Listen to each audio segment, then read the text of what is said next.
brothers buy an old photo at a thrift shop before realizing it could be worth millions.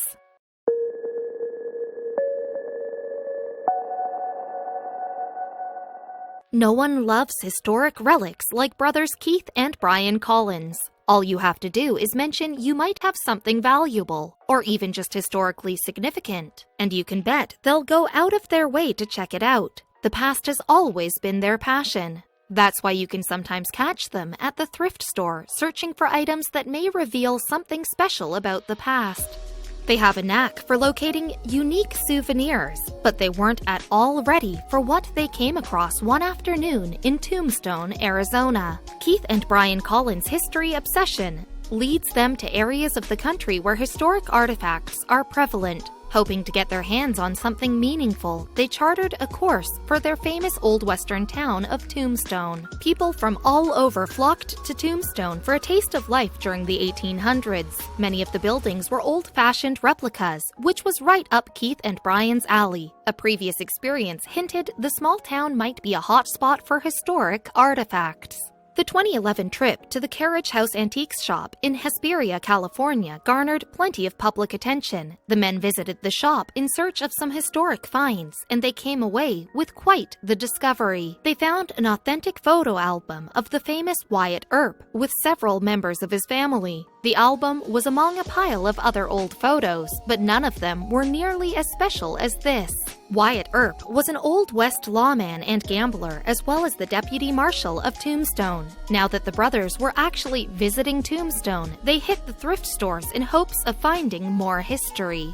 In the first store they entered, they immediately asked if there were any old photos for sale. They were hoping to find something like the Wyatt Earp album. They eventually ended up purchasing this tintype of two men.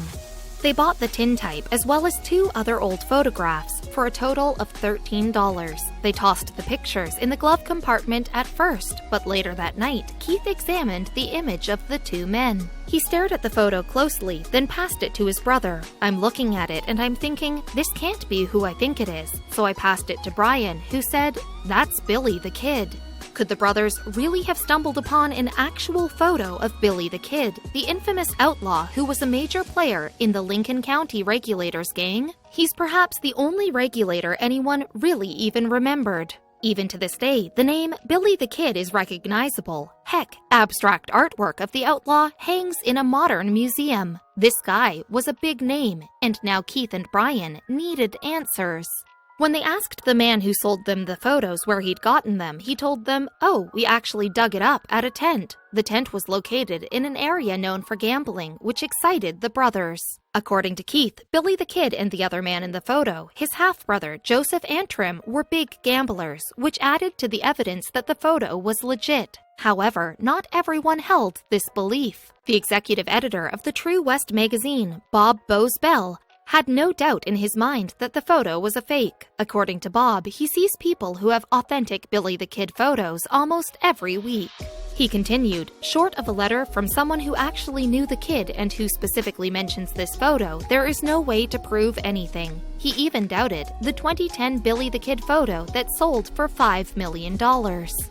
In 2010, a man named Randy Guillermo purchased a photo of Billy the Kid playing croquet from a thrift store in Fresno, California. With the help of a National Geographic producer, he was able to prove its authenticity. Jeff Aiello, the producer who helped Randy for over a year to determine whether his photo was legit, was obviously just as interested in Keith and Brian's find, so he volunteered to help them as well. The biggest factor in determining the photo's authenticity, as Jeff learned with Randy, was facial recognition technology. Unfortunately, when the brothers' find was put to the test, it didn't land nearly enough percent points to justify a match. Jeff admitted, in my opinion, neither one of those guys is close to Billy. I laid out facial recognition data over them. The facial geometry doesn't match. It's a cool image though. The brothers, however, weren't disheartened.